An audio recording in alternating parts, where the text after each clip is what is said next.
नमस्कार साथियों, आप लोग कैसे हैं? उम्मीद करते हैं स्वस्थ और मस्त होंगे।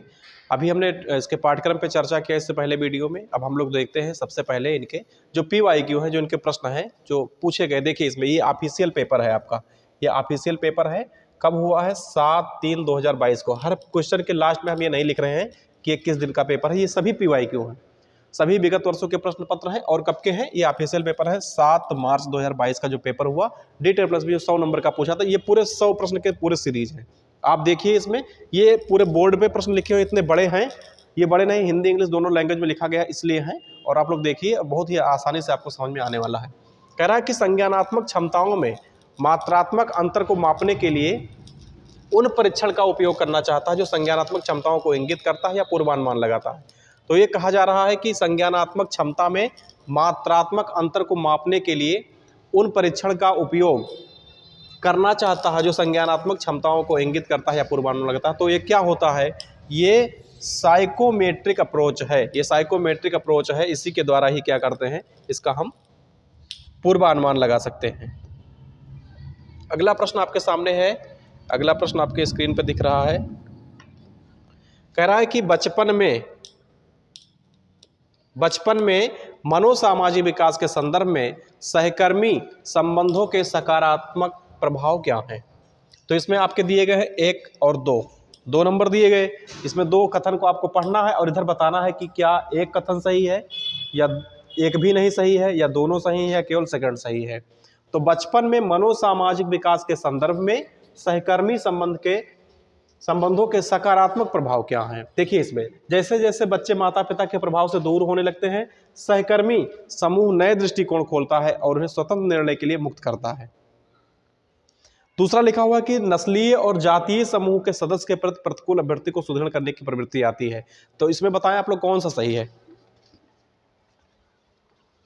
इसमें कहा जा रहा है कि जैसे बच्चे अपने माता पिता से दूर होने लगते हैं, जो बालक होते हैं अपने माता पिता से दूर जाते हैं, जैसे उनकी उम्र बढ़ेगी माता पिता से दूर हो जाएंगे और क्या होंगे, वो अपने अपने सहकर्मी बनाएंगे, चाहे अपने पढ़ाई के बालक हों उनके साथ में रहने। तो सहकर्मी नए दृष्टिकोण खोलता है, उन्हें स्वतंत्र निर्णय लेने के लिए मुक्त करता है। माता पिता से चूंकि हर बात बताई नहीं जा सकती है, इसलिए बालक जो सहकर्मी के साथ में आएगा तो उनसे हर चीज़ को बताएगा, तो क्या होगा, उससे दृष्टिकोण खुलेगा और उन्हें स्वतंत्र निर्णय के लिए मुक्त करेगा। नस्लीय और जातीय समूह, कितना निगेटिव लिखा हुआ है, के सदस्य के प्रति प्रतिकूल अभिवृत्ति को सुदृढ़ करने की प्रवृत्ति अब कदापि नहीं हो सकता है। तो ऑप्शन आपका कौन सा? पहला ही सही होगा, केवल एक आपके सही हैं। दूसरा प्रश्न आपके सामने है। इसमें कहा जा रहा है कि मध्य उम्र के बच्चों के विकास के लिए निम्नलिखित में से कौन सी स्मरणीय रणनीति है? सही है, मध्य उम्र के बालक जो होंगे, यानी कि इसमें कहा रहा है 5 और 6 वर्ष के बच्चे बाहरी मेमोरी जोड़ सकते हैं। जी बिल्कुल जोड़ सकते हैं। 5 और 6 वर्ष का जो बालक होगा वो बाहरी मेमोरी जोड़ पाएगा कि नहीं जोड़ पाएगा? बिल्कुल जोड़ सकता है। और कहा गया है कि ज्यादातर बच्चे कम से कम 10 वर्ष की आयु तक ग्रुपिंग नहीं करते हैं। यह बात भी बिल्कुल सही है। 10 साल तक के बच्चे, 10 साल से अगर उनकी उम्र कम होगी तो वो ग्रुप या समूह नहीं बनाते हैं। 4 साल की उम्र में सचेत दोहराव अनायास कर सकते हैं। यह बिंदु बिल्कुल सही नहीं है। तो इसमें कौन सा सही है? पहला और दूसरा। पहला और दूसरा सही है। तो इसमें पहला और दूसरा कहां पर है? सी वाले ऑप्शन में आपके पहले और दूसरे ऑप्शन दिए गए हैं। आगे आपका 3 नंबर पे प्रश्न जो आपका है, ये देखिए, इसका उत्तर बताइए। इसमें कहा जा रहा है कि पियाजे के अनुसार, आप लोगों ने तो पियाजे को तो पढ़ ही लिया है, नहीं तो पियाजे पे और भी वीडियो आ जाएगी, आप लोग देख लेना। पियाजे के अनुसार निम्नलिखित में से प्रतिरूपता का कौन सा युग्म सही सुमेलित है? पियाजे के अनुसार निम्नलिखित में से प्रतिरूपता का कौन सा युग्म सही सुमेलित है? प्रतिरूपता शरीर के उन हिस्सों का उपयोग करके नकल करना जिन्हें बच्चा नहीं दे सकता, जैसे कि मुंह। और दूसरा दिया गया कि दृश्यमान प्रतिरूपता शरीर के उन हिस्सों का उपयोग करके नकल करने की जो बच्चा देख सकता है, जैसे पैर और हाथ। तो इसमें कौन सा युग्म सही? इसमें दोनों युग्म सही हैं। तो इसमें ऑप्शन में कहां पर लिखा हुआ है? पहला और दूसरा दोनों, ये दोनों ही सही होंगे। पहला और दूसरा दोनों ही सही होंगे। अगला प्रश्न आपके सामने दिया गया है कि किस प्रक्रिया द्वारा शिशु और देखभालकर्ता एक दूसरे को भावनात्मक अवस्थाओं का संचार करते हैं और उचित प्रक्रिया देते हैं? कौन सी ऐसी प्रक्रिया होती है जिसके द्वारा शिशु, मान लीजिए कोई शिशु है और उसका देखभाल करने वाली उसकी माँ है या दाई माता है, कोई भी है, एक दूसरे को भावनात्मक अवस्थाओं भावनात्मक मतलब इमोशनल अटैचमेंट, संचार करते हैं या उचित प्रक्रिया देते हैं। क्या पृथक विनिमय है? पृथक सेपरेट रेगुलेशन है? नहीं। क्या म्यूचुअल है? बिल्कुल जी, म्यूचुअल रेगुलेशन होगा, आपसी विनिमय होगा। डिस्टिंक्ट विशिष्ट नहीं होगा और असंलग्न भी नहीं होगा। इसमें क्या होगा? पहला म्यूचुअल रेगुलेशन होगा। अगला प्रश्न आपके सामने है, 6 नंबर प्रश्न है। इसमें कहा जा रहा है कि किशोरावस्था में शारीरिक विकास के संदर्भ में निम्नलिखित में से कौन सा कथन परिपक्वता का वर्णन करता है? परिपक्वता का वर्णन मतलब परिपक्व हो जाए। इस प्रक्रिया में आमतौर पर दोनों लिंगों के लिए लगभग 4 वर्ष का समय लगता है। जी बिल्कुल लगता है, क्योंकि जब इस प्रक्रिया में क्या होता है, दोनों लिंगों के लिए 4 वर्ष का समय लगेगा। यौवन के दौरान लड़कों लड़कियों में होने वाले, दोनों में होने वाले शारीरिक परिवर्तन में किशोरावस्था में समृद्धि की तीव्रता शामिल है। आप लोगों ने तो पढ़ा है कि यौवन के दौरान लड़के और लड़कियां दोनों में क्या होता है, शारीरिक परिवर्तन तेजी से होता है। उनकी लंबाई का बढ़ना, दाढ़ी मूछ का आ जाना, इसी प्रकार लड़कियों में विकास होता है। तो ये दोनों भी सही होंगे। और डी ऑप्शन में क्या लिखा है, ए बी दोनों आपके सही हैं।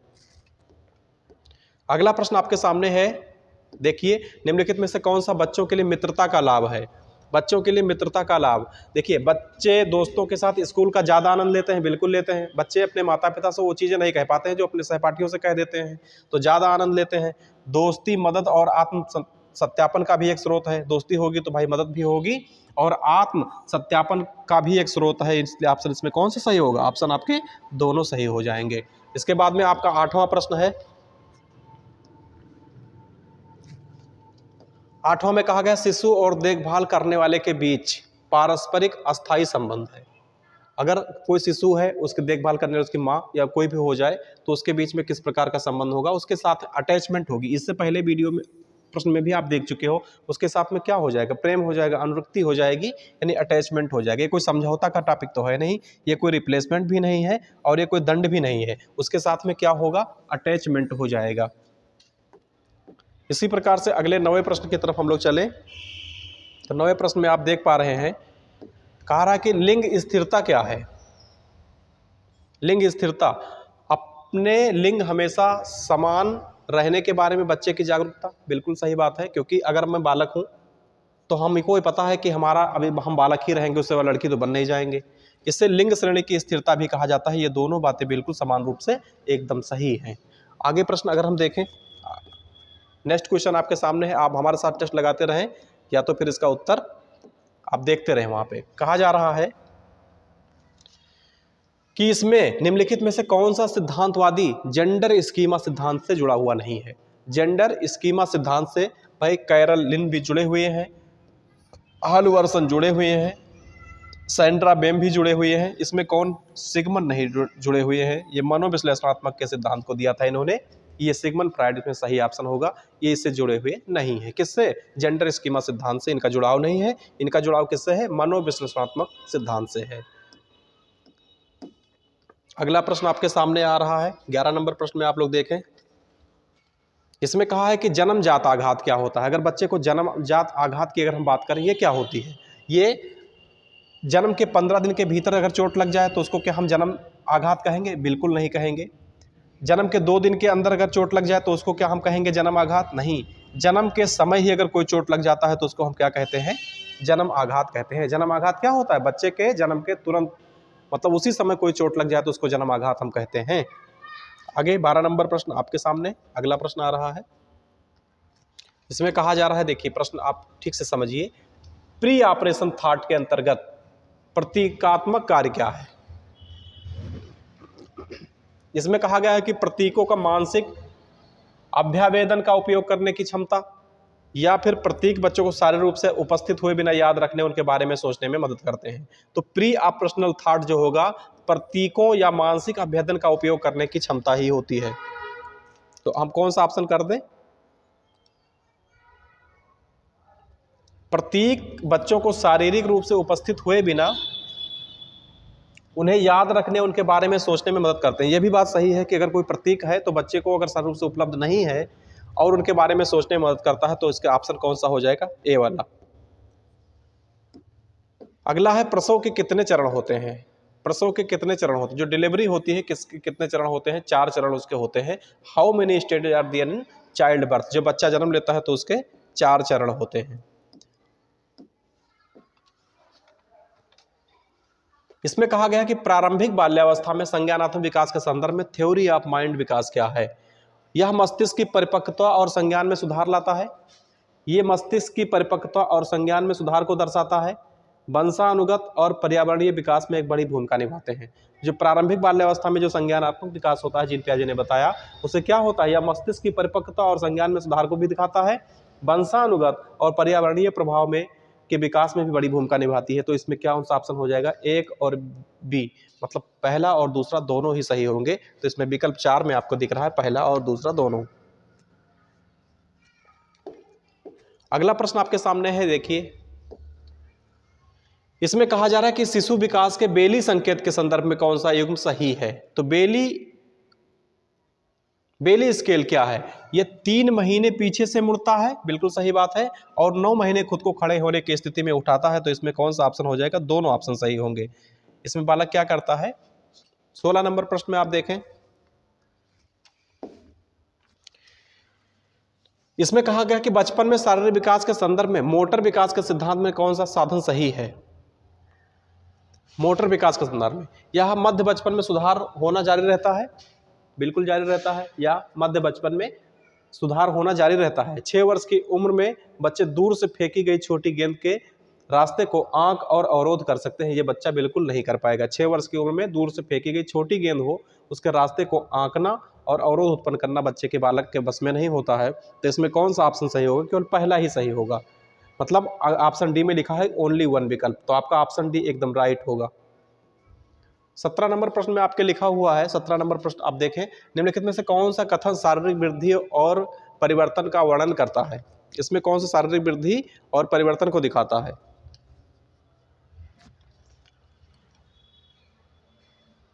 चलिए, 1 वर्ष की आयु में बच्चे अपनी बचकानी गोलाई खोना शुरू कर देते हैं और बचपन के पतले एथलेटिक रूप को अपना लेते हैं। क्या ऐसा होता है कि 1 वर्ष की आयु में बच्चे अपने बचकानी गोलाई को कम करना खोना शुरू कर देते हैं और पतले एथलेटिक के रूप में अपना लेते हैं? बिल्कुल नहीं होगा। दूसरा लिखा हुआ है कि 3 वर्ष की आयु में बच्चों के पेट की मांसपेशियां विकसित होती हैं और बच्चे के पेट की मांसपेशियां को कसती हैं। ये विकल्प आपका बिल्कुल सही है, ये कथन एकदम आपका सही है, दूसरा वाला। तो अब इसमें देखें, केवल सेकंड ही सही है, ये ऑप्शन आपका सेकंड वाला ही सही है। 18 नंबर प्रश्न पे अगर हम लोग देखें तो 18 नंबर प्रश्न पे इसमें स्वयं का वर्णन करने के लिए उपयोग किए विशेषताओं का समूह क्या है? स्वयं का वर्णन करने वाली, स्वयं का वर्णन करने के लिए उपयोग की जाने वाली विशेषताओं का समूह क्या होता है? तो वो क्या होगा? स्वपरिभाषा होगा या स्वचिंता होगी? स्वपरिभाषा ही होगा। स्वप्रेरणा भी नहीं है, स्वावधारणा भी नहीं है, वो क्या होगा? स्वपरिभाषा होगा।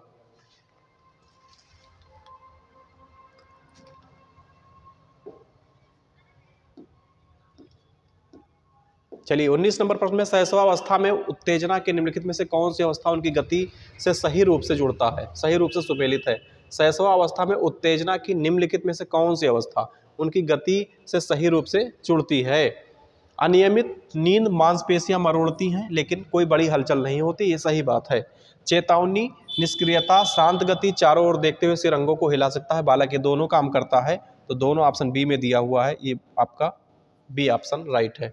रफ एंड टंबल प्ले किस में शामिल होता है? रफ एंड टंबल प्ले में क्या क्या शामिल होता है? रफ और टंबल प्ले में कुश्ती भी शामिल होती है, हिटिंग भी शामिल होती है, चेजिंग भी शामिल होती है। यानी कि 1 और 2 3 जहां पर ऑप्शन लिखा हुआ है वही आपका एकदम राइट है। अगला प्रश्न है, भारत में समावेशी शिक्षा को लागू करने में क्या चुनौतियां हैं? भारत में समावेशी शिक्षा को लागू करने में क्या चुनौतियां हैं? भारत में विकलांग व्यक्ति के लिए कोई पॉलिसी नहीं है, जी बिल्कुल गलत बात है, उनके लिए पॉलिसी है। भारत में विकलांग व्यक्ति के लिए पॉलिसी है। अब समावेशी शिक्षा प्राप्त करने का मार्ग लंबा और विविध है।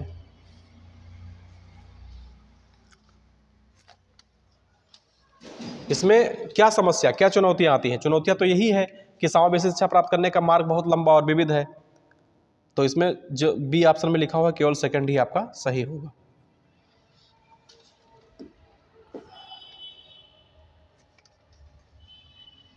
इसमें लिखा है, निम्नलिखित में से कौन सी नीति लैंगिक असमानता के लंबे इतिहास को मान्यता देती है, जबकि कहती है कि लैंगिक असमानता अतीत की संचयी विकृति है। ये कब कहा गया? निम्नलिखित में से कौन सी नीति लैंगिक असमानता के लंबे इतिहास को मान्यता दे कहती है कि लैंगिक असमानता अतीत की संचयी विकृति है? ये यहाँ पर राष्ट्रीय शिक्षा नीति 1986 में ये बात कही गई है। छात्रों को योग प्रयोग का प्रदर्शन करते समय निम्नलिखित में से किसकी बैठने की व्यवस्था का उपयोग करना चाहिए? अगर छात्रों को एक प्रयोग का प्रदर्शन, कोई टीचर है साइंस का योग प्रयोग करवा रहा है, उसका प्रदर्शन कर रहा है, तो निम्नलिखित में से जो बच्चों के बैठने के तरीका हो किस प्रकार होने चाहिए? शिक्षक के सामने आधे घेरे में बैठे हुए छात्र, शिक्षक बैठ जाए और उसके सामने आधे घेरे में बैठे हुए बालक हो जाए, तो ये सही तरीका है। कक्षा में पंक्तियों में बैठे विद्यार्थी और शिक्षक स्वयं को विद्यार्थी के सामने खड़ा रखते हैं, ये सही नहीं है। तो ओनली एक जहां पर लिखा हुआ है वही आपका ऑप्शन सही हो जाएगा। अगला प्रश्न आपके सामने है, कह रहा है निम्नलिखित में से कौन सा कथन शिक्षण के शिक्षार्थी केंद्रित उपागम के संदर्भ में ठीक नहीं है? छात्र निष्क्रिय रूप से सुनकर और पढ़कर सीखते हैं। जब निष्क्रिय होगा तो क्या पढ़ेगा, क्या सुनकर सीखेगा? करके सीखना आधार है, सक्रिय सीखने का अभ्यास किया जाता है, प्रदर्शन सीखने के लिए उद्देश्य की श्रेष्ठता को दर्शाता है। चलिए 24 नंबर में आप लोग बता दीजिए कौन सा सही है। पहला तो एकदम से गलत है, तो फिर सही कौन सा है?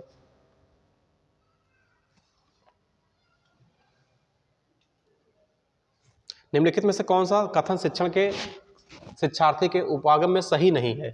अच्छा, ये सही नहीं पूछा गया है, तो जो ठीक नहीं है, तो जब निष्क्रिय रहेगा तो यही ठीक नहीं है, उसको सक्रिय होता तो ठीक हो जाता। निष्क्रिय रूप से सुनकर और पढ़कर सीखते हैं, यही वाला सही नहीं है, बाकी ये सही। करके सीखना बहुत अच्छी बात है भाई, सक्रिय सीखने का अभ्यास करना चाहिए, प्रदर्शन सीखने के उद्देश्य की श्रेष्ठता को दर्शाता है, ये सब सही है, यही सही नहीं है, तो हमारा विकल्प ये सही हो जाएगा। उसमें नहीं पूछा है, नकारात्मक प्रश्नों को आप लोग बहुत ध्यान से देख करिए। 25 नंबर प्रश्न में आपका है, कह रहा है निम्नलिखित में से कौन सी मानसिक स्वास्थ्य उपचार तकनीकी सही रूप से सुमेलित है? मानसिक स्वास्थ्य उपचार तकनीकी सुमेलित है। इसमें कह रहा है कि व्यक्तिगत मनोचिकित्सा उपचार, जिसमें चिकित्सक एक परेशान व्यक्ति के सामने देखता है, ये बिल्कुल ठीक है। और दूसरा कहा जा रहा है कि पारिवारिक चिकित्सा उपचार, जिसमें एक चिकित्सक परिवार के कामकाज के पैटर्न का विश्लेषण करने के लिए पूरे परिवार को एक साथ देखता है, ये भी ठीक है। आप लोग इसको फैमिली डॉक्टर कहते हैं। तो ये दो तो ठीक हो गया। व्यवहार चिकित्सा उपचार, इसमें बच्चा स्वतंत्र रूप से खेलता है जबकि चिकित्सक देखता है और कभी कभी टिप्पणी करता है, सवाल पूछता है, सुझाव देता है, ये सब ठीक नहीं है। तो इसमें कौन सा सही हो जाएगा? पहला और दूसरा ऑप्शन जहां पर लिखा हुआ है, विकल्प ए में लिखा हुआ है, बिल्कुल ठीक है।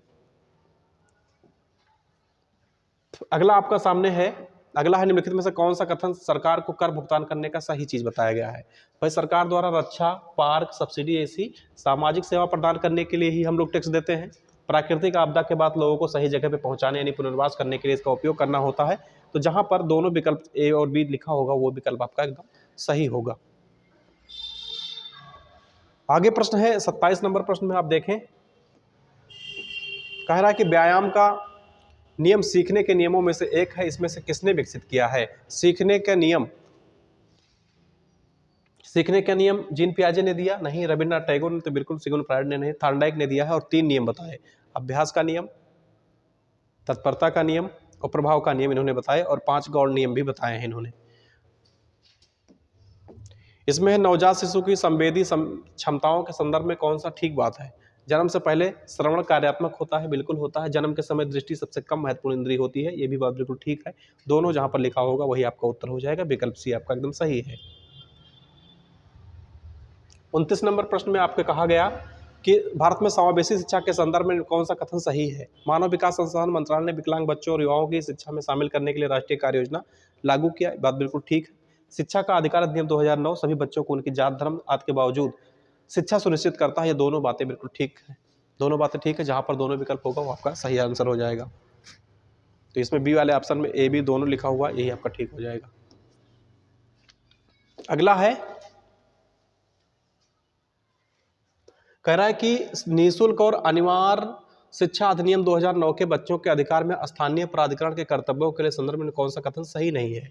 जहां पर सही नहीं की बात की जाए, आप लोग बिल्कुल ठीक इस प्रकार से देख लिया करिए कि यहाँ पर सही नहीं है। तो प्रवेश के लिए कैपिटेशन शुल्क लिया जाए, क्या सही बात है? नहीं।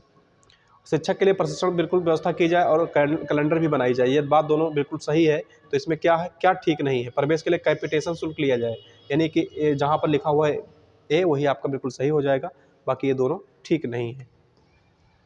आगे दिया गया है, कह रहा है कि जीन जैक्स रूसो ने अपनी पुस्तक एमिल में नैतिक विकास की 13 चरणीय योजना को जोड़ा। इन चरणों के संदर्भ में निम्नलिखित में से कौन सा कथन सही है? शैशवावस्था में और बचपन में शिष्य पर आवश्यकता पर शासन होना चाहिए, बात बिल्कुल ठीक कही गई। बचपन और यौवन के बीच शिष्य पर उपयोगिता का शासन होना चाहिए, यह भी बात बिल्कुल ठीक कही गई। यहाँ पर क्या होना चाहिए? शैशवावस्था और बचपन में क्या होना चाहिए? शिष्य पर आवश्यकता का शासन होना चाहिए और बाद में शिष्य पर उपयोगिता का शासन होना चाहिए। इन्होंने अपनी किताब एमिल में जीन जैक्स रूसो ने बिल्कुल ठीक प्रकार से ये बताई हुई है। 32 नंबर प्रश्न की तरफ अगर हम देखें तो इसमें है निम्नलिखित में से कौन सी विशेषता अधिगम की समस्या समाधान पद्धति में शामिल होती है? कौन सी ऐसी विशेषता है जो अधिगम की समस्या समाधान, एक लक्ष्य प्राप्त किया जाना चाहिए, सचेत, सुनियोजित और उद्देश्यपूर्ण हमले के माध्यम से महसूस की कठिनाई को चुनौती देना चाहिए, कौन सा सही है? इसमें देख के बताइए आप लोग। 32 नंबर प्रश्न में कौन सा सही है? एक भी नहीं शामिल है। कौन सी विशेषता अधिगम की समस्या समाधान पद्धति में शामिल है? क्या एक लक्ष्य प्राप्त किया जाना चाहिए? ये भी नहीं है। सचेत, नियोजित और उद्देश्यपूर्ण हमला क्या है? ये हमला लिखा हुआ हमला क्या है? इसलिए इसमें ना तो एक ना तो दो, ये वाला ऑप्शन आपका सही होगा। 33 नंबर प्रश्न में देखिए, महिलाओं और पुरुषों के गुणों के बारे में अक्सर बिना किसी आधार के विश्वास और अपेक्षा का साझा करना लोकप्रिय समूह है, किसमें इसको क्या कहा जाता है? हाँ, इसमें लैंगिक रूढ़ियाँ होती हैं। महिला और पुरुष के गुणों के बारे में अक्सर बिना आधार के उसके बाद कोई धारणा बना लिया जाए तो क्या कहलाता है? ये लैंगिक रूढ़ियाँ कहलाता है। अगला है आपका 34 नंबर प्रश्न जो है, निम्नलिखित में से कौन सा भारतीय संविधान में मूल अधिकार नहीं है? तो धर्म की स्वतंत्रता मूल अधिकार में आता है और स्वतंत्रता का अधिकार भी ये मूल में आता है और राइट टू इक्वलिटी समता का अधिकार भी है। क्या संपत्ति का अधिकार इसमें आता है? जी नहीं, बिल्कुल संपत्ति का अधिकार इसके अंतर्गत नहीं रखा गया है। अगला है कि 1994 में किस शहर में प्लेग का प्रकोप था? बताइए, 1994 में प्लेग का प्रकोप कहाँ था? ये सूरत में था। सबसे ज्यादा प्लेग कहाँ पर दिखाई पड़ा? सूरत में दिखाई पड़ा। अगला 36 नंबर प्रश्न आपके सामने है। इसमें कहा रहा है कि पूर्व स्वतंत्रता भारत में एक्ट वर्ष का निम्नलिखित में से कौन सा एक गलत है? बर्नाकूलर प्रेस एक्ट, इल्बर्ट एक्ट या आर्म एक्ट? चलिए बताइए कौन सा सही है इसमें? केवल एक, आर्म एक्ट 1878। सी ऑप्शन आपका एकदम राइट है। आगे प्रश्न आपका 37 नंबर प्रश्न में है, वोट के लिए महिलाओं के संघर्ष प्रथम विश्व युद्ध के दौरान मजबूत हुआ, इस आंदोलन को क्या कहा जाता है? महिला मताधिकार आंदोलन या यूनिवर्सल एडेड फ्रेंचाइज? इसको कहा जाएगा महिला मताधिकार आंदोलन, पहला वाला विकल्प, और जहां पर पहला विकल्प लिखा हुआ वही आपका सही है। ए वाले ऑप्शन में लिखा हुआ है, इसलिए आपका ए ऑप्शन बिल्कुल सही है। अगला प्रश्न आपके सामने है स्क्रीन पे, कोल्ब के मॉडल के अनुसार ग्राह्य अनुभूति के आधार पर अधिगम की शैली क्या होती है? अपसारी होती है, आत्मसात होती है? दोनों होती है। अपसारी और आत्मसात ये दोनों शैली होती है। अपसारी जो कोल्ब का मॉडल है उसमें क्या बताता है? अपसारी बहुत प्रकार से सोचा जाए और क्या होता है उसको आत्मसात कर लिया जाए, दोनों थ्योरी इसमें बिल्कुल ठीक है।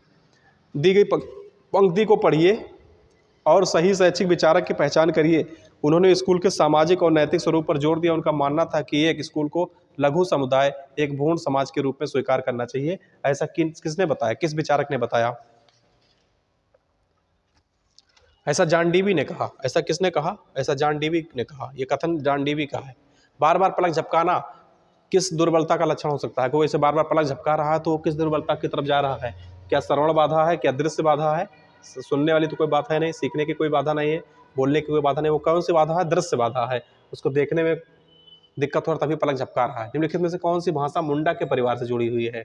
बिरसा मुंडा के परिवार से वहाँ मुंडारी भाषा और संथाली दोनों भाषा का प्रयोग किया जाता है, इसलिए बोथ डी वाले ऑप्शन में आपके लिखे हुए हैं, बोथ वाले ऑप्शन आपके एकदम सही होंगे। निम्नलिखित में से कौन सा अधिगम ह्यूरिस्टिक विधि से संबंधित है? ह्यूरिस्टिक का मतलब क्या होता है? खोज विधि है, प्रदर्शन विधि है, समस्या समाधान विधि है, खेल विधि है। ह्यूरिस्टिक किसके लिए जाने जाते हैं? चलिए बताएं आप लोग, ह्यूरिस्टिक किसके लिए जाने जाते हैं? ह्यूरिस्टिक जाने जाते हैं खोज विधि के लिए। बच्चे को छोड़ दिया जाता है कि अपनी समस्या का समाधान आप खोज करके करिए, उसको छोड़ दिया जाता है, वो जाता है अपनी समस्या का समाधान ढूंढता है, इसलिए इसको खोज विधि या ह्यूरिस्टिक विधि भी हम कहते हैं। अगला है पर्यावरण अध्ययन एक मिश्रण है किसका? पर्यावरण का जो अध्ययन है वो किस किस का मिश्रण हो जाता है? क्या वो पारंपरिक विज्ञान के बारे में बताता है? बिल्कुल बताता है। सामाजिक मूल्य के बारे में और पर्यावरण के प्रति जागरूकता भी पैदा करता है, इसलिए 1, 2 और 3 जहां पर लिखा हुआ है ये ऑप्शन आपके बिल्कुल ही सही हैं। 44 नंबर प्रश्न में आप देखने में से कौन सा कवि उनके साहित्य से मेल मेल खाता है। तो इसमें तुलसीदास का रामचरितमानस ही मेल खाता है, जारसी का गीतावली नहीं मेल खाता है। गीतावली को भी तुलसीदास ने ही लिखा है, तो इसलिए पहला वाला ऑप्शन ही आपका एकदम सही होगा और बाकी नहीं सही होंगे। 45 नंबर प्रश्न में आप देखें, कह रहा है कि को शिक्षण की कई तकनीकों को विकसित करने में लागू किया गया है। Has been applied in development civil technology of teaching. शास्त्रीय अनुकूलन है ये, क्या है? शास्त्रीय अनुकूलन है, पावलोव का सिद्धांत है। निम्नलिखित में से कौन सा समाचार पत्र भारत का पहला हिंदी समाचार पत्र था? कौन सा समाचार पत्र भारत का पहला हिंदी समाचार पत्र था? तो उदंड मार्तंड। कौन सा था? उदंड मार्तंड। गलत लिख गया है, उदंड मार्तंड देख लेना, ऑप्शन में दिखेगा तो भी आपका यही सही होगा। निम्नलिखित में से कौन सा अधिगम आईसीटी टूल्स का उपयोग नहीं है? कक्षा में सीखने की स्थिति बनाना। आईसीटी मतलब कंप्यूटर टूल्स का उपयोग नहीं है। चलिए बताएं आप लोग, कंप्यूटर टूल्स का उपयोग है कि नहीं है? कक्षा में सीखने की स्थिति बनाने से कंप्यूटर का कोई संबंध है? नहीं। जानकारी एकत्रित करना और साथियों के प्रसार करना, ना तो एक ना तो दो, एक भी सही नहीं है। इसमें कंप्यूटर का कहीं प्रयोग नहीं दिख रहा है। 48 नंबर प्रश्न में आप देखें, स्कूली शिक्षा के प्रारंभिक चरण में गणित सीखने की प्रकृति क्या है? अभी हमने आपको बताया था कि उसमें पूछेगा गणित सिखाने की क्या प्रक्रिया हो सकती है। प्रश्न भी आ गया। देखिए, स्कूली शिक्षा के प्रारंभिक चरण में गणित सीखने की क्या प्रक्रिया है? कह रहा है कि स्थूल और संदर्भ संबंधी समझ ही गणित में बच्चों की शुरुआती समझ है। भाई स्थूल मतलब बड़ा, उसको देखेगा, और संदर्भ संबंधी समझ ही समझेगा तो बच्चे में गणित की शुरुआत की समझ हो गई है। और मूर्त तथ्यों के साथ हस्त कौशल बढ़ाने की गणितीय अवधारणा एवं प्रक्रिया को रचनात्मकता प्रदान करना, दोनों ही सही बात है। पहले मूर्त तत्व को देखेगा जो उसको सामने दिखेगा, उसके बाद हस्त कौशल से बच्चे गणित को सीखेंगे, तो इसमें बोथ वाला हो जाएगा सही। 1 और 2 दोनों विकल्प आपके सही होंगे। 49 नंबर पर पढ़िए, पियाजे के संज्ञानात्मक विकास में कौन सी अवस्था सही सुमेलित है? संवेदी गामक या बुद्धि संबंधी मोटर गतिविधियां। और दूसरा लिखा है मूर्त संक्रियात्मक प्रस्तावक सोच। क्या मूर्त प्रस्तावक संक्रियात्मक सोच सही लिखा हुआ है? केवल सेकंड, मूर्त संक्रियात्मक प्रस्तावक सोच ही आपका सही रहेगा, बाकी पहला वाला सही नहीं रहेगा। इसमें है उस उपकरण का नाम बताओ जो कंप्यूटर में निर्देशों और इंटरप्रेट और एक्सिक्यूट करता है। कौन करता है? उसका दिमाग किसको कहा जाता है? कंप्यूटर का। सीपीयू को कहा जाता है। सीपीयू तो एक्सिक्यूट करेगा इसको। अगला प्रश्न आपके सामने है, कह रहा है कि ये पूर्ण निम्नलिखित में से कौन सा कथन सही है? पूर्ण सम्मित बंटन में बहुलक के अनुमानित माध्य प्रकट करने के लिए सूत्र क्या बहुलक का है? 3 गुणे माध्य प्लस 2 माध्य, ये सही है। और डेटा रेंज में सबसे बड़े और सबसे छोटे अवलोकन के बीच का अंतर क्या कहलाता है? डेटा रेंज में सबसे बड़े और सबसे छोटे बीच का अवलोकन ही होता है, इसलिए सेकंड वाला सही, ये सही नहीं है। तो आप लोग कौन सा ऑप्शन जहां पर केवल सेकंड लिखा हुआ, पहले वाले ऑप्शन में। 52 नंबर प्रश्न की तरफ देखा जाए, कहा है कि बच्चे सुने और पहचाने गतिविधियां करते हैं तो क्या होते हैं? जब किसी चीज को सुने और पहचाने और फिर गतिविधि कर दे। एक बुनियाद भाषा कौशल सुनने का अभ्यास कर रहे हैं, जी बिल्कुल कर रहे हैं, अपनी शब्दावली का विकास कर रहे हैं। दोनों जहां पर होगा वो ऑप्शन बिल्कुल सही होगा। क्या कर रहे हैं बालक कर रहे हैं एक बुनियादी भाषा कौशल का अभ्यास कर रहे हैं। सुन रहा है और पहचान रहा है तो क्या कर रहा है? बुनियादी भाषा कौशल का अभ्यास कर रहा है और अपनी शब्दावली का विकास कर रहा है वो। आप वास्तव में अपने राज्य या क्षेत्र में पर्यावरण के कुछ अस्थायी नुकसान देख सकते हैं। निम्नलिखित में से कौन से नुकसानदेह हैं? समृद्ध ऊपरी मिट्टी नदी में बह जाती है और नदी के तल में जमा होने से परिणाम स्वरूप बाढ़ आती है। क्या ये सही है?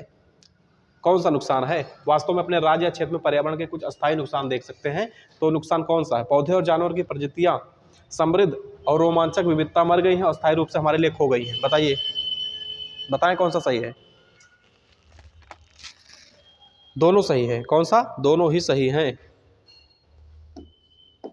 चलिए, गणित अधिगम में निम्नलिखित में से कौन सी स्व मूल्यांकन की तकनीकी है? अगर हम गणित का अधिगम कर रहे हैं तो कौन सी स्व मूल्यांकन की तकनीकी है?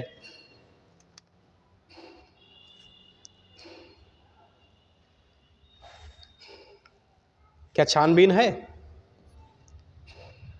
क्या तुलना है? बिल्कुल है। गणित के अधिगम में स्व मूल्यांकन कब होगा? छानबीन करेगा और तुलना करेगा। छानबीन करेगा और तुलना करेगा तो ही क्या होगा?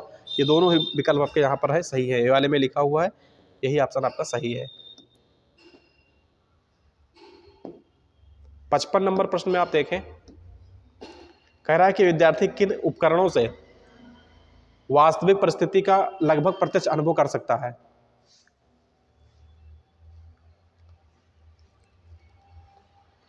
विद्यार्थी किस उपकरण से वास्तविक परिस्थिति का लगभग सही अनुभव कर सकता है?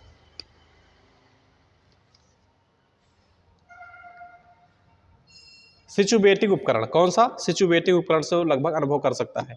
56 नंबर पर हिंदी का प्रकार विवरण का निम्नलिखित में कौन सा सही है? खड़ी बोली हिंदी के इस रूप को वर्तमान में मानक हिंदी कहा जाता है, बिल्कुल कहा जाता है। जो खड़ी बोली है, खड़ी बोली हिंदी के इस रूप के वर्तमान में मानक हिंदी कहा जाता है, बिल्कुल कहा जाता है। और हिंदुस्तानी जो होता है इसमें हिंदी और उर्दू दोनों को समान रूप से शामिल किया गया है। तो इसमें विकल्प कौन सा सही होगा? पहला और दूसरा जहां पर है वो विकल्प आपके बिल्कुल ठीक है। 57 नंबर प्रश्न में आपके कहा गया कि छात्रों को विषम योग्यता से समूहित करना सकता है, समूहित करना हो सकता है। क्या हो सकता है? छात्रों को विषम योग्यता से छात्रों को अन्य छात्रों को धीमा एवं उन्नत के रूप में लेबल करने से रोकने में मदद करके, या केवल मेधावी छात्रों के प्रदर्शन और प्रगति को प्रभावित करते हैं। इसमें पहला ही आपका बिल्कुल सही है। तो इसमें जहां पर सी वाले ऑप्शन में लिखा हुआ है सी वाला सही है। आप देखिए अगला है, इसमें है माध्यक परिकलित करने का सूत्र। तो सूत्र तो कहीं दिख ही नहीं रहा है।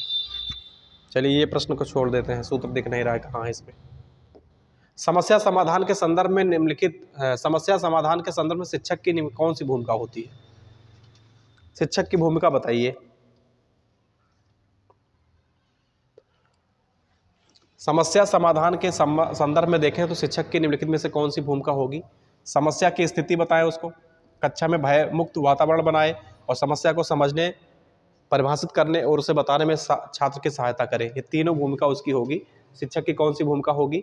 समस्या की स्थिति बताएं, भयमुक्त वातावरण बनाएं और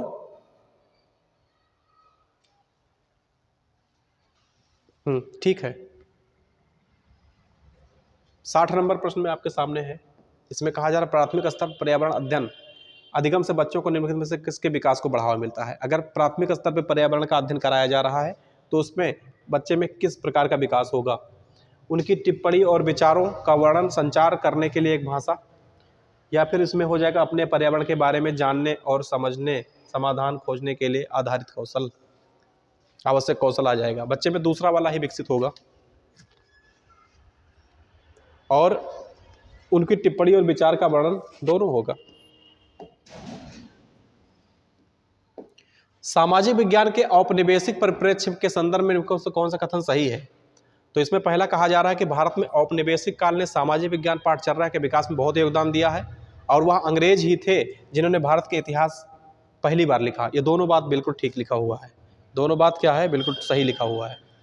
अगला प्रश्न आपके सामने है कि लुप्त किशोर का कार्य क्या है? लुप्त किशोर का कार्य है, किसने बताया? कूर्ट लेविन ने कहा, एलिसन डेविस ने कहा, या एडगर जेब ने कहा? किसने कहा? इसको कहा है एडगर जेड ने। किसने? एडगर जेड ने इसके बारे में बताया है। किशोरों में यौन के मनोवैज्ञानिक प्रभाव के संदर्भ में कौन सा कथन सही है? किशोर का यौन के मनोवैज्ञानिक प्रभाव क्या होंगे? चलिए देखिए, शारीरिक विकास की विशेषताएं, शारीरिक विकास की विशेषताएं सामाजिक विकास को प्रभावित करती पाई जाते हैं। बिल्कुल सही बात है। शारीरिक विकास की जो विशेषता होगी वो सामाजिक विकास को भी कहीं ना कहीं प्रभावित करती है। पतला रहने और आकर्षण देखने की प्रेरणा किशोर लड़कियों की प्रमुख चिंता है। ये दोनों बात बिल्कुल ठीक लिखा हुआ है। इन्हें ऑप्शन आपका बोथ हो जाएगा, ए और बी दोनों जो सही हो जाएंगे। अगला प्रश्न आपके सामने है, कह रहा है कि निम्नलिखित में से किसने स्कूल उद्यान को, अच्छा, who among the following promoted school garden, school garden बनाने की बात किसने कही है? इसको मॉन्टेस्क्यू ने भी कहा है, डीबी ने और रूसो तीनों ने कहा है। तो ए बी सी जहां पर लिखा हुआ है डी ऑप्शन में लिखा हुआ है, ये आपका ऑप्शन तीनों बिल्कुल सही है। भारत माता पेंटिंग को किसने बनाया? कौन सा सही है इसके बारे में? रविन्द्रनाथ टैगोर के द्वारा बनाया गया? नहीं, अवनींद्रनाथ ठाकुर के द्वारा बनाया गया। इसे 1905 में बंगाल के विभाजन के खिलाफ प्रतिक्रिया के रूप में चित्रित किया गया था। केवल दो ही सही है, जहां पर लिखा हुआ है बी सही है, वही ऑप्शन आपका एकदम से सही हो जाएगा। अगला है 66 नंबर प्रश्न आपके सामने है। इसमें कहा जा रहा है कि योग का अर्थ विभिन्न व्यक्तियों के लिए विभिन्न हो सकता है। निम्नलिखित में से कौन सा कथन सही है? यह शरीर को बीमारी और विकार से मुक्त रखने का बिल्कुल सही तरीका है। इसमें ध्यान के माध्यम से विश्राम का अभ्यास भी शामिल है। यह शांतिपूर्ण जीवन जीने का तरीका है। इसमें बताइए कितने सही हैं? 66 नंबर प्रश्न में आप बताओ कौन कौन से सही हैं। इसमें 1 2 3 बिल्कुल सही है, सभी सही हैं इसमें। अगले 67 नंबर प्रश्न पे आप आ जाएं। कहा जा रहा है कि खेलने से बच्चे के संज्ञानात्मक विकास में कैसे मदद मिलती है। अगर बच्चा खेलता है तो उसके संज्ञानात्मक विकास किस प्रकार से विकास हो पाएगा। खेलना कई सारी चीज़ों के लिए अवसर प्रदान करता है, यह बात सही है। खेल स्मृति को विकसित करने और विकल्पों का विश्लेषण करने, तर्क करने और सोचने की क्षमता विकसित करने में भी मदद करती है। तो विकल्प आपका ए और 2 बिल्कुल ही सही हैंगे, सही है। 68 नंबर पर है कि कौन सा गैर संचारी रोग है। गैर संचारी, नॉन कम्युनिकेशन, जो एक दूसरे से नहीं फैलता है। तो खांसी फैल जाती है भाई, बिल्कुल फैल जाती है। दिल का दौरा नहीं फैलता है, खसरा फैल जाती है, गलसुआ फैल जाती है। तो कौन सा ऑप्शन सही होगा। हार्ट स्ट्रोक, ये नहीं फैलता है। दिल का दौरा किसी को पड़ेगा उसी को ही पड़ेगा, दूसरा इससे प्रभावित नहीं होता है। और कहा जा रहा है अब कि भारतीय संविधान के राज्य की नीति निर्देशक तत्व के तहत निम्नलिखित में से कौन सा सीधे बालक से संबंधित नहीं है। अच्छा, जो बालक को सीधे प्रभावित ना करे, जो नीति निर्देशक का तत्व बनाया गया उसमें से बालक जो डायरेक्टली प्रभावित नहीं हो रहा है, तो उसमें आर्टिकल 48 ये पशुपालन और किसानों से जुड़ा हुआ है, बाकी सब बालक को प्रभावित करते हैं। 70 नंबर प्रश्न में आपके है पर्यावरण अध्ययन के बारे में, सहकारी अधिगम के सिद्धांत क्या हैं। चलिए इसमें बताइए 70 नंबर वाले में। सकारात्मक रूप से एक दूसरे पर निर्भरता होगी, समान स्तर पर सहक्रियाएं होंगी और व्यक्तिगत जिम्मेदारी होगा। ये तीनों भी ऑप्शन आपके सही है। 71 नंबर प्रश्न में देखा जाए पोषक तत्व और उसके स्रोतों का निम्नलिखित में से कौन सा संयोजन ठीक नहीं है। अगर पोषक तत्व की बात करें जिससे हमको पोषण मिल जाए, तो प्रोटीन और दाल बिल्कुल ठीक लिखा हुआ। प्रोटीन चावल नहीं, इसमें कार्बोहाइड्रेट पाया जाता है। चावल में क्या है, कार्बोहाइड्रेट पाया जाता है। कार्बोहाइड्रेट चीनी ठीक लिखा हो, वसा और मक्खन इसमें सब में पाया जाता है। तो आपका ऑप्शन कौन सा हो जाएगा, दूसरा वाला, बी वाला। कहा जा रहा है कि लय, डिजाइन, गति और अभिव्यक्ति किस कला के आवश्यक तत्व हैं। अगर कहीं लय बनाया जाए, डिजाइन, गति और अभिव्यक्ति हो जाए, तो क्या इसमें नृत्य में ही तो होता है, संगीत में नहीं होता है, पेंटिंग में नहीं होता है, वास्तुकला में नहीं होता है। पेंटिंग में भला लय की क्या आवश्यकता होती है, कुछ नहीं। पेंटिंग में गति तो थोड़ा बहुत होता भी है, अभिव्यक्ति नहीं होती है। संगीत में अभिव्यक्ति होती है तो गति नहीं होती है। नृत्य में सब कुछ होगा। नृत्य में क्या होगा, लय होगा, डिजाइनिंग होगा और गति, अभिव्यक्ति सब कुछ होगा। यौन के दौरान वृद्धि में क्या शामिल है। वजन और ऊंचाई में तेजी से वृद्धि होगी, आंतरिक अंगों के आकार में परिवर्तन होगा। ये दोनों बात सही है। जहाँ पर बोथ लिखा हुआ है ये सी ऑप्शन में, ये आपका सही है। कौन सी कला मुख्य रूप से सामुदायिक समूहों के पारंपरिक कला के रूपों को दिखाता है। क्या क्षेत्रीय कला के रूपों को दिखाता है। सुलेख कला नहीं, वैचारिक कला नहीं, अमूर्त कला भी नहीं, किसके, ये क्षेत्रीय कला में इस चीज को दिखाया जाता है। कोहलबर्ग के नैतिक तर्क के सिद्धांत के कौन सा कथन सही है। कोहलबर्ग नैतिक तर्क करता, न्यायोचित सिद्धांत के अनुसार कार्य करने के और नैतिकता का संरक्षण करता है, ये ठीक लिखा हुआ है। उनका सिद्धांत लिंग भेद से मुक्त था। बताइए कौन सा सही है। एक दो दोनों सही है, उन्होंने लिंग भेद को मुक्त रखा है। अगला नंबर आपका प्रश्न है,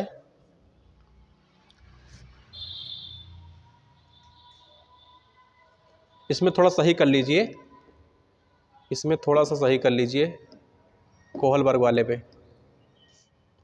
इसमें केवल एक ही सही है। नैतिक तर्ककर्ता न्यायोचित सिद्धांत के अनुसार कार्य करने के मामले में नैतिकता का संरक्षण करता है। उनका जो सिद्धांत था वो लिंग भेद से मुक्त नहीं था, उन्होंने केवल महिलाओं पर ही प्रयोग शायद किया है। इसमें देख लें निम्नलिखित में से कौन सा पर्यावरणीय अध्ययन गतिविधि के आयोजन का एक चरण है।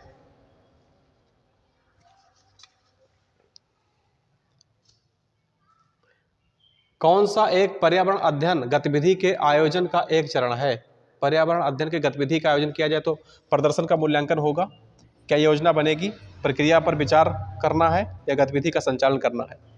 बताइए कौन सा सही है। प्रक्रिया पर विचार करने वाले इससे कोई बात नहीं होगी। 1, 3, 4 सही होंगे। क्या होंगे, 1, 3 और 4 सही होंगे। 77 नंबर प्रश्न में लिखा अक्टूबर 1937 में वर्धा में आयोजित अखिल भारतीय राष्ट्रीय शिक्षा सम्मेलन में शिक्षा की योजना किसने नींव रखी थी। तो वर्धा योजना के बारे में हम जानते हो महात्मा गांधी ने ही इसके बारे में काम किया था। वर्धा योजना के बारे में महात्मा गांधी ने ही ज्यादा काम किया था। 78 में देखिए 2005 में किशोरावस्था शिक्षा कार्यक्रम NEP किसके द्वारा शुरू किया गया। तो ministry of human resource development, मानव विकास संसाधन मंत्रालय NMHRD के द्वारा ही यह शुरू किया गया था। अगला प्रश्न आपके सामने आ रहा है, विद्यालय में बैठने की व्यवस्था के संदर्भ में किन बातों का ध्यान रखना चाहिए? विशेष आवश्यकता वाले बच्चे को दरवाजे के पास बैठाना चाहिए, बिल्कुल बात सही है। लिखते समय बच्चों को बोर्ड का स्पष्ट दृष्टिकोण होना चाहिए, बिल्कुल सही रूप से दिखना चाहिए, ये भी बात ठीक है। कला प्रदर्शन करते समय बच्चों को पर्याप्त जगह दी जानी चाहिए, ये भी बात सही है। यानी कि 1, 2 और 3 जहाँ पर लिखा हुआ है वो विकल्प आपका एकदम सही है। 80 नंबर प्रश्न में आपके सामने लिखा है कि निम्नलिखित में कौन सा विषय उच्च प्राथमिक विद्यालय स्तर के लिए सीबीएसई के वर्तमान सामाजिक पाठ्यक्रम में शामिल है? तो उसमें इतिहास शामिल है, भूगोल शामिल है, सामाजिक और राजनीतिक विज्ञान, ये सभी शामिल है। 80 का देखिए कौन सा, जिसमें सभी दिया होगा वही सही होगा।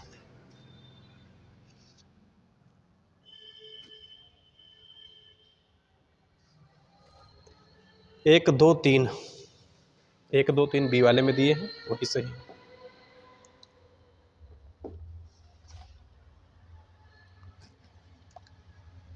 कह रहा है कि समुदाय संचालन के संदर्भ में निम्न कौन सा बात सही है? समुदाय का संचालन के संदर्भ में कौन सी बात सही है? समुदाय संचालक एक ऐसा व्यक्ति है जो सामुदायिक भागीदारी को बढ़ाता है, बिल्कुल सही बात है। एक शिक्षक एक प्रभावी सामुदायिक संचालक हो सकता है और विद्यार्थियों की अधिगम उपलब्धि को बढ़ाने के लिए उपलब्ध संसाधन का अधिकतम उपयोग कर सकता है। ये दो बात दोनों बिल्कुल ठीक लिखी गई है, दोनों बात एकदम सही है। सामुदायिक संचालन क्या करता है? सामुदायिक भागीदारी को बढ़ा सकता है और ये काम शिक्षक कर सकता है, क्योंकि शिक्षक क्या करता है? विद्यार्थियों की अधिगम उपलब्धि को बढ़ाने के लिए उपलब्ध संसाधन का अधिकतम उपयोग कर सकता है। आरटीआई 2009 के किस अनुच्छेद के तहत स्कूल प्रबंधन समिति के गठन का बात कहा गया? आरटीआई 2009, इसमें अनुच्छेद 21 के बारे में ही कहा गया, 22, 20 और इसके बारे में तो कहा नहीं गया है, क्योंकि शिक्षा का अधिकार अधिनियम जो है इसी के अंतर्गत ही रखा गया था। 23 नंबर प्रश्न आपके सामने आ रहा है, 83 नंबर प्रश्न आपके सामने है। इसमें कहा जा रहा है कि शैक्षिक प्रक्रियाओं को समीप लाकर समृद्ध किया जाता है। किसके? देखिए, शैक्षिक प्रक्रिया को समीप लाकर समृद्ध किया जाता है, माता पिता और शिक्षक के समीप लाकर के क्या किया जाता है? इसको समृद्ध बनाया जाता है।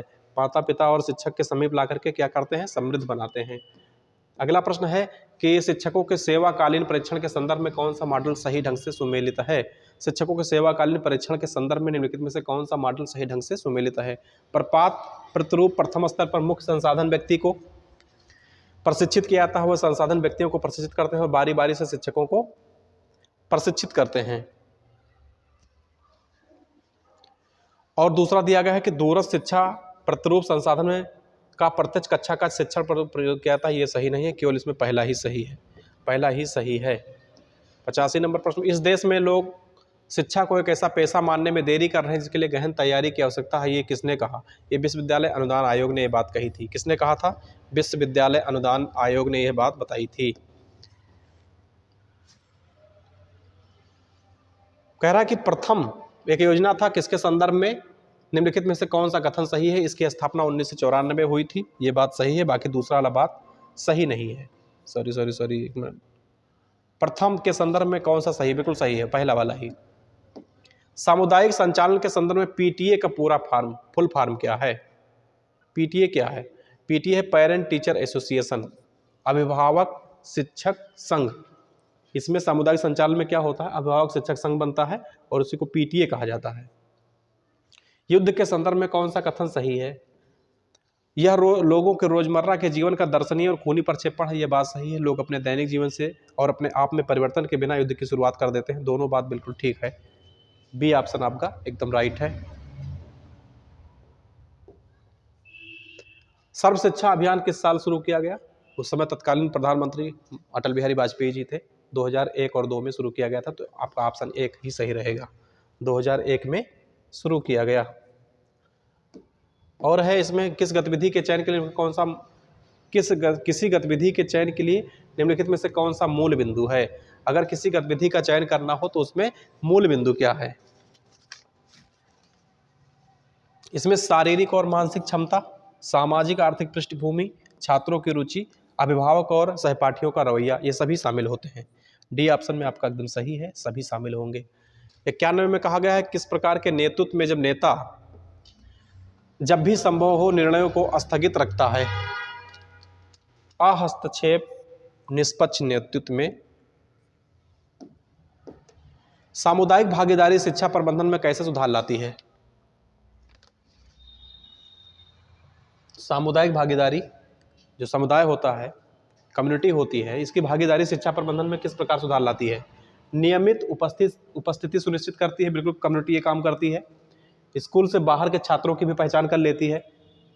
शिक्षकों की उपस्थिति की भी निगरानी करती है। आपने स्कूल में देखा होगा, जब पढ़ाने जाते हो तो कम्युनिटी वहाँ पे जो होती है, जो ग्रामीण होती है, वो क्या करती है? सब करता है। नियमित उपस्थिति सुनिश्चित कराती है, स्कूल से बाहर बच्चों की पहचान भी कर देती है, और शिक्षक जाते नहीं है तो उनकी भी उपस्थिति की क्या करती है? निगरानी कर देती है। चलिए, ये अच्छी बात है। 93 नंबर प्रश्न में आप देखिए, शारीरिक शिक्षा कार्यक्रम का परिणाम है जिसका उद्देश्य स्मृति, निर्णय लेने और तर्क शक्ति का विकास करना है। यह सामाजिक रूप से कुशल है या भावनात्मक रूप से संतुलित है, शारीरिक रूप से फिट होगा या मानसिक रूप से मजबूत होगा? मानसिक रूप से मजबूत लोग ही इसमें भागीदारी कर सकते हैं। 94 में आप देखिए, पैर के अंगूठे को उठकर पंजों पर सीढ़ियां चढ़ते, रस्सी कूदने और साइकिल चलाने से क्या ठीक हो सकता है? क्या ठीक किया जा सकता है? निम्नलिखित में से 4 दिए गए हैं, 4 में से क्या ठीक कर सकते हो? फ्लैट फुट या सपाट पैर को इससे ठीक किया जाता है, इस एक्सरसाइज के द्वारा। पहला है कि सही शिक्षा के संदर्भ में निम्नलिखित में से कौन सा कथन ठीक नहीं है? छात्र की क्षमताओं के विकास में मदद करता है, शिक्षक अपनी उच्चतम रुचि को समझ सकता है। 95 बताइए कौन सा सही है? ना तो 1 ना तो 2, एक भी सही नहीं है इसमें से। 96 में देखिए आप, कह रहा है कि व्यवसाय के रूप में शिक्षण के संदर्भ में निम्नलिखित में से क्या सही है? अगर शिक्षण को व्यवसाय के रूप में देखा जाए तो उसके बारे में क्या सही है? इसमें विशिष्टीकृत कौशल और प्रशिक्षण को शामिल किया जा सकता है, और यह विषय वस्तु की केवल पुनरावृत्ति नहीं है। इसमें नीतिगत आचरण बिंदुओं को शामिल किया जा सकता है जो कि व्यवसाय के लिए आवश्यक है। इसमें 1 और 2 बिल्कुल ही आपके ठीक हैं। अब हम देखते हैं 96 के बाद 97 नंबर प्रश्न पे। इसमें कहा रहा है, भ्रम की स्थिति कौन पैदा कर सकता है? भाई, भ्रम की स्थिति दिमाग ही पैदा कर सकता है, आपका ब्रेन ही आपको भ्रमित कर सकता है। और कहा गया है कि प्रश्न की सूची इसमें शिक्षक, छात्रों या शिक्षकों द्वारा पूरा किया जाता है। प्रश्न की सूची होगी तो प्रश्नावली होगा, ये भी आप जानते हो कि अगर कोई प्रश्न की सूची है तो उसको प्रश्नावली ही हम कहते हैं। 99 में लिखा है, लक्ष्य प्राप्त करने के लिए किस शिक्षण पद्धति में व्यवहारिक रूप से काम करता है? क्या प्रदर्शन विधि है, क्या प्रोजेक्ट विधि है, क्या वर्कशीट विधि है, या व्यवहारिक विधि है? बताइए, ये व्यवहारिक विधि होगा। क्या होगा? व्यवहारिक विधि। अंतिम प्रश्न पे हम लोग चर्चा कर लेते हैं, और इसी के साथ 100 प्रश्न ये आपके पूरे हो जा रहे हैं। और आज की वीडियो कैसा लगा आप लोग बताना। इसमें देख लेते हैं, निम्नलिखित में से कौन सा कथन कार्य शिक्षा के लिए कम महत्व वैध का कारण है? निम्नलिखित में से कौन सा कथन कार्य शिक्षा के कम महत्व का सही कारण है? तो इसमें कहा जा रहा है कि गणित और विज्ञान जैसे अन्य विषयों को विशाल पाठ्यक्रम के कारण अधिक समय की आवश्यकता होती है, जी बिल्कुल होती है, उसमें ज़्यादा कॉन्सेप्ट समझाना पड़ता है। शिक्षक के साथ अभिभावक का रवैया भी कार्य शिक्षा के प्रति निराशाजनक है। दोनों बातें भी बिल्कुल ठीक लिखी गई है, डी वाला ऑप्शन आपका सही है। आज हमने 100 प्रश्नों पर चर्चा की, साथ ही इसके पाठ्यक्रम के बारे में बताया। अगर आप लोग इसको पसंद करेंगे तो आगे भी जितने भी ये ऑफिशियल पेपर 7/3/2022 के अलावा जितने भी पेपर हैं, सभी की वीडियो आपको मिल जाएंगे। धन्यवाद, आज के लिए इतना ही रहेगा। कई मिनट